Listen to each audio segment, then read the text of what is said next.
मस्जिद नबी में वो गेट नंबर है जिनसे सिर्फ लेडीज जाती हैं। दिमाग में बैठा ले, बड़ा आसान है, 12, 13, 14 याद कर लीजिए, उसके बाद 23 से 30 तक यही वो गेट है जिनसे लेडीज अंदर जाएंगी। बाकी किसी और गेट से लेडीज को अंदर जाने को नहीं मिलेगा और इन गेटों से जेंट्स को अंदर जाने को नहीं मिलेगा, अलाउ नहीं है।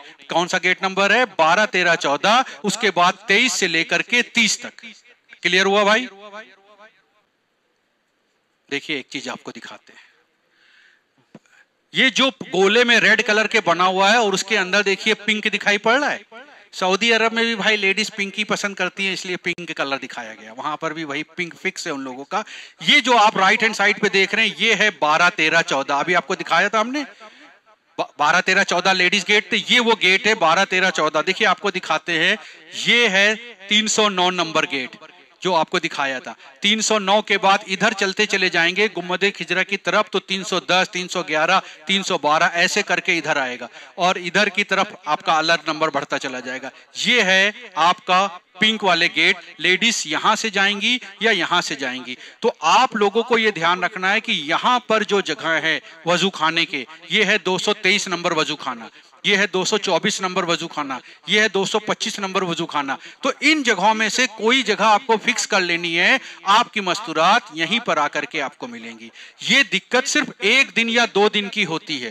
पहले दिन और दूसरे दिन के बाद वो लोग माशाल्लाह अंदर चूंकि लेडीज में जाती हैं, उनकी अपनी फ्रेंडशिप बन जाती है, तो एक तय हो जाता है कि तुम नमाज पढ़ के होटल पहुंच जाना और हम भी नमाज पढ़ के होटल पहुंच जाएंगे। आगे बात समझ में? तो ये है, आपको यहां कोई दिक्कत नहीं होगी इंशाअल्लाह। इसके साथ एक बात और बताएं, होटल तो हमने आपको बता दिया कि कैसे मिलता है, आपको आइडिया लग गया कि गले के कार्ड दिखा करके 80% आपको अपने आप से लेना होगा, 2 लोग का 5 लोग का ग्रुप बना करके। एक आध फ्लाइट में ऐसा होता है पहले से तय होता है, लेकिन होटल के रूम की जो चाबी होती है वो वैसी चाबी होती है जैसे हम लोग के घर में तालों की होती है या कुछ अलग तरह की होती है? कार्ड होता है। वो कार्ड अक्सर लोग गलती करते हैं कि कार्ड जो है वो रूम में रख दिया और उसके बाद गेट बंद कर दिया। अगर कार्ड अंदर रह गया, आप बाहर आ गए, तो अब दोबारा अंदर जाओगे कैसे आप?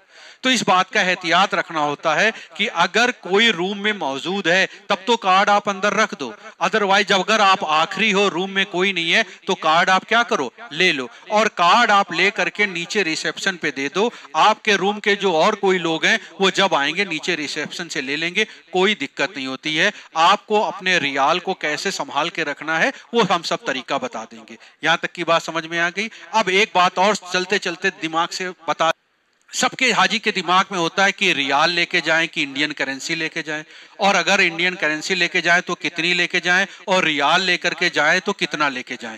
तो एक बात तो समझ लीजिए कि इंडियन करेंसी वहां पर किस काम आ सकती है। इंडियन करेंसी सिर्फ इस काम आ सकती है कि आपने किसी को सदका दे दिया, यानी कि सफाई कर्मचारी, झाड़ू पोछा लगाने वाले, आपके हम मस्जिद अल हरम दोनों जगहों पर आप गए, वहां पर आपने देखा तो वो अक्सर वहां के लोग सलाम वालेकुम करते हैं। वो उम्मीद करते हैं अब आपके दिल में यार आप 50 रियाल उनको दे दीजिए, 20 रियाल, सॉरी 50 रियाल, 50 रुपए, आप 50 रुपए उनको दे दीजिए। इंडियन करेंसी सिर्फ इस काम आती।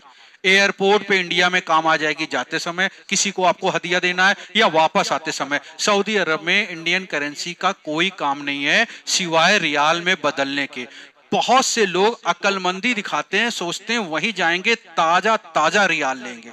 अब ताजा ताजा रियाल के चक्कर में फंस जाते हैं। इंडिया में रियाल अगर 23 रुपए का है, समझाने के लिए बता रहे हैं, तो सऊदी अरब में आपको 25 और 26 रुपए का मिलेगा। एक आपको उस रियाल को लेने के लिए कम से कम 2 घंटे लाइन में लगना होगा। सऊदी अरब में ऐसा नहीं है कि गली गली रियाल मिल रहे हैं आप जाकर के ले लीजिए। तो बेहतर तरीका है इंडिया में ही रियाल ले लें। रियाल जहां से मिले वहां से ले लें, अपने मोहल्ले से, अपने दोस्त से, अपने अजीजदार से, मनी एक्सचेंज ऑफिस से, कहीं से भी रियाल ले सकते हैं। उसमें कोई ये नहीं है कि यहां से लेना जरूरी है। एक हाजी साहब को 2500 रियाल रख करके जाना चाहिए। अगर बजट है, जैसे मान लीजिए हमें 2500 रियाल लेके जाना है, लेकिन हमारे पास सपोज है पैसे तो घर में रखे रहेंगे, चलो हम 5000 रख लें, लेकिन मिनिमम 2500 रियाल। 2 लोग हैं, हस्बैंड वाइफ, तो 5 हुए, तो 5 में 500 की कटौती कर सकते हैं, 4500 रख लिया। ये कम से कम वाली बात बता रहे हैं, ज्यादा वाली नहीं। ये कानूनी लिमिट ये है कि सऊदी गवर्नमेंट 60,000 रियाल तक आपसे नहीं पूछेगी कि इतने क्यों लाए हो, हज करने आए हो या क्या करने आए हो, लेकिन 60,000 से ज्यादा आपके पास निकल आए तो सऊदी गवर्नमेंट आपसे पूछेगी कि क्यों लेके आए हो। तो 60,000 रियाल तो बहुत हो गए ना, वो तो एक अपर लिमिट है। हाजी हज पे जा रहा है, 2-2,500 रियाल एक हाजी के लिए बहुत है, बहुत है। 4,000 रख लो, 5,000 रख लो, लेकिन इसमें सवाल जवाब ये नहीं है कि 2,500 ना रख के अगर 2,000 रख लें, आप 1,500 भी रख लोगे तब भी काम हो जाएगा। आपके अपने ऊपर है, आपको खर्चे आपको करने, आप कंट्रोल कर लो, नहीं होंगे खर्चे, खर्चा तो आप ही को करना, वहां कोई फीस नहीं जमा होनी। आप एक भी रियाल ना खर्चा करो तब भी हो जाएगा। अब खाने के लिए आपके पास जुगाड़ होनी चाहिए। आप अगर अपना खाना बना रहे हो तो ठीक है, चाय के लिए दूध तो आपको खरीदना पड़ेगा। तो रियाल रोजमर्रा की जरूरत की चीजों के लिए, जैसे दूध है तो उसके लिए, आपको कोई और सब्जी लेनी है आलू वगैरह तो उसके लिए रियाल है। तो रियाल आपके रोजमर्रा की जरूरत के लिए। इसके अलावा जो समझदारी वाली बात है, 1,000 रियाल एक कपल को, कपल की बात कर रहे, अकेले हो तब भी, जोड़ा है तब भी, हस्बैंड वाइफ माँ बेटे, 1,000 रियाल अलग रख दो। जब मीना जाओगे अपने पास रख लो, पता ही नहीं कब किस वक्त जरूरत पड़े, क्योंकि वहां पर उस दौरान टैक्सियां बहुत महंगी होती हैं। और कई बार होता है अम्मी नहीं चल पा रही है, हम तो चल ले रहे हैं, लेकिन हमें अपना ख्याल रखना है या अम्मी का? अम्मी का। किसका ख्याल रखना है? अम्मी में वही अम्मी नहीं आती हैं, आप फिर समझिएगा, जो हमारी अम्मी है। अम्मी में वो भी अम्मी आती है जो हमारे बच्चे की अम्मी है। हम लोग ज्यादातर अपनी अम्मी के ख्याल की सोच लेते हैं और उनसे कहते हैं चलो दौड़ो। अरे जबरदस्ती दौड़ो भाई, हम वो उतनी कमजोर है, नहीं चल पा रही, हमने टैक्सी कर ली तो 100-200 रियाल, 300 रियाल, 500 रियाल फालतू भी जाते हैं। तो आपको ये बात है कि 1,000 रियाल एक कपल अलग रख ले। अब अगर अकेले हो तो 500 रख लो, 600 रख लो, इसमें कोई रूल एंड रेगुलेशन नहीं कि इतना रखना है। लेकिन हज के 5 दिन के दौरान जरूरत पड़ जाती है इमरजेंसी में, तो आप रियाल टैक्सी में खर्चा कर सकते हो, होटल रेस्टोरेंट में खर्चा कर सकते हो। ये होता है रियाल। अभी कुछ दिनों के बाद जब हज का सफर नजदीक आएगा तो एक वर्ड आएगा जिसको बोलते हैं फॉरेक्स कार्ड।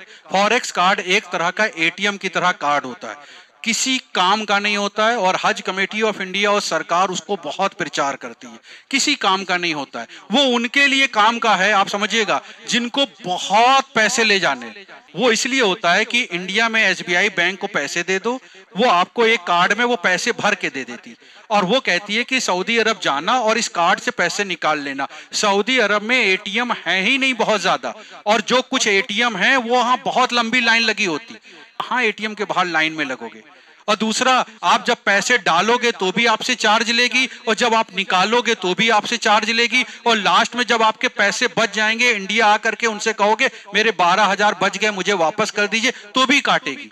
तो वो उनके लिए जिनको बड़ी बड़ी शॉपिंग करनी है, 5 आईफोन खरीदना, अब इतना पैसा रियाल में नहीं ले जा रहे हैं तो भाई ले जाओ, वो तो उनके लिए। आम आदमी हमारे आपके जैसों के लिए फॉरेक्स कार्ड का कोई काम नहीं है। नगद रियाल रख के लेके जाएं, 2-2,500 रियाल एक हाजी के लिए सफिशियंट है, और इंडिया से ही बदल के जाएं, वहां बदलने का कोई मतलब नहीं।